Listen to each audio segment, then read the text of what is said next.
இந்த படத்துல நம்ம ஹீரோவுக்கு சின்ன வயசுல பயங்கரமா கோவம் வருது. அதாவது டெய்லியும் ஏதாவது ஒரு பிரச்சனை இழுத்துட்டு வந்து யாரையா அடிச்சுட்டு வந்து நிக்கிறாரு.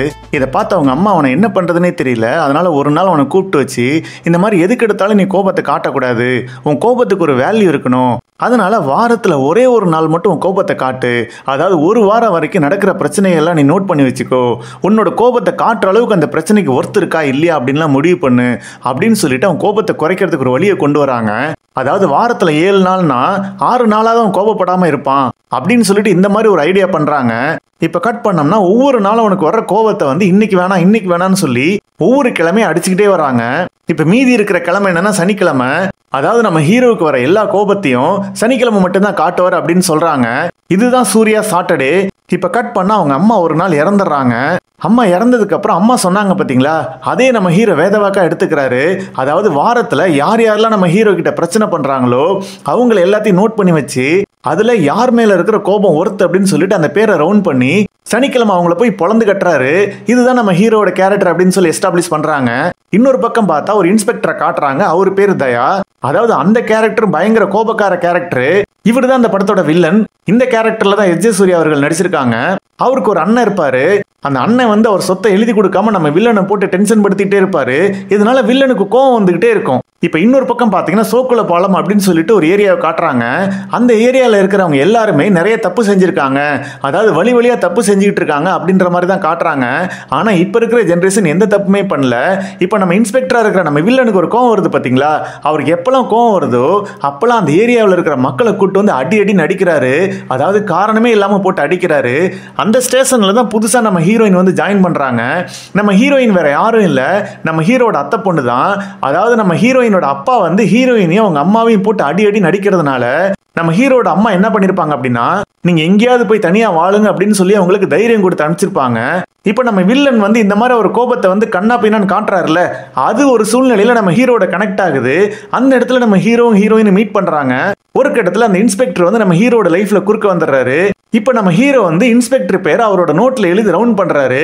இப்ப இதுக்கப்புறம் என்னாச்சு, நம்ம ஹீரோ அந்த இன்ஸ்பெக்டரை பழி வாங்கினாரா இல்லையா, காரணமே இல்லாம அடி வாங்கிட்டு இருக்கிற அந்த சோக்குல பால மக்களுக்கு என்ன நடந்துச்சு, அவங்க அதுல இருந்து வெளியில வந்தாங்களா இல்லையா, தன்னோட அத்தை பொண்ணை காணா அப்படின்னு தேடிட்டு இருக்கிற நம்ம ஹீரோவுக்கு போலீஸா இருக்கிற ஹீரோயின் அத்தை பொண்ணு அப்படிங்கறதெல்லாம் தெரிஞ்சுதா இல்லையா அப்படிங்கறத ரொம்ப கமர்ஷியலா விறுவிறுப்பான திரைக்கதையோட சொல்லியிருக்கிற கதை தாங்க இந்த கதை.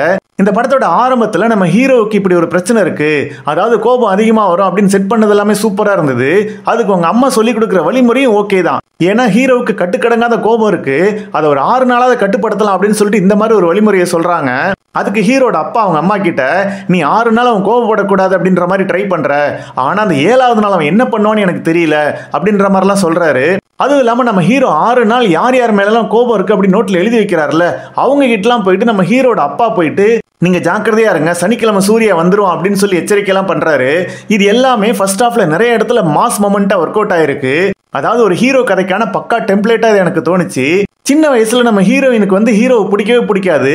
ஏன்னா எதுக்கு எடுத்தாலும் அடிக்கிறான், அதிகமா சண்டை போடுறான் அப்படின்னு சொல்லிட்டு அவன் மேல ஒரு வெறுப்பு உண்டாயிருக்கும். அதனால நம்ம ஹீரோ வந்து ஹீரோயின் கிட்ட நம்ம சனிக்கிழமை சண்டை போடும் அப்படிங்கறத மறைச்சிக்கிட்டே இருப்பாரு.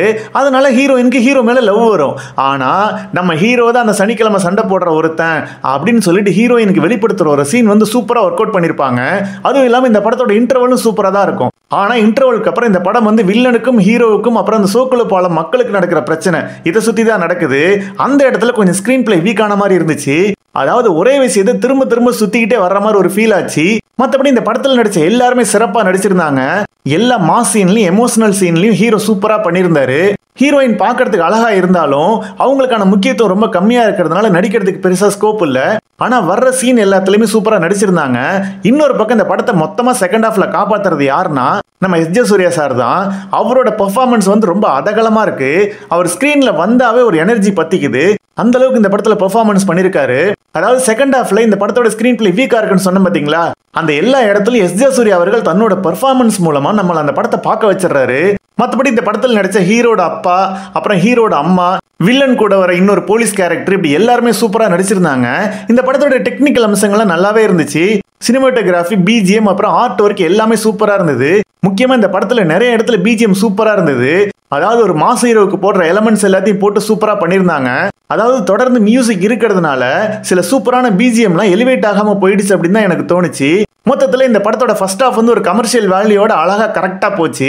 அதே மாதிரி second half screen play correct பண்ணியிருந்தாங்கன்னா இந்த படம் ஒரு சூப்பரான கமர்ஷியல் படம்னு சொல்லியிருந்திருக்கலாம். மற்றபடி படம் பார்த்தவங்கள உங்களுக்கு என்ன தோணுச்சுன்னு கமெண்ட்ல போடுங்க. இந்த வீடியோ உங்களுக்கு பிடிச்சிருந்துச்சுன்னா லைக் பண்ணுங்க, உங்க கருத்துக்களை கமெண்ட்ல போடுங்க. இன்னும் இதே மாதிரி வீடியோ பார்க்கணும்னா அந்த சேனலுக்கு சப்ஸ்கிரைப் பண்ணுங்க. மீண்டும் ஒரு வித்தியாசமான கதையுடன் உங்களை சந்திக்கும் வரை உங்களிடமிருந்து விடைபெறுகிறேன். நன்றி, வணக்கம்.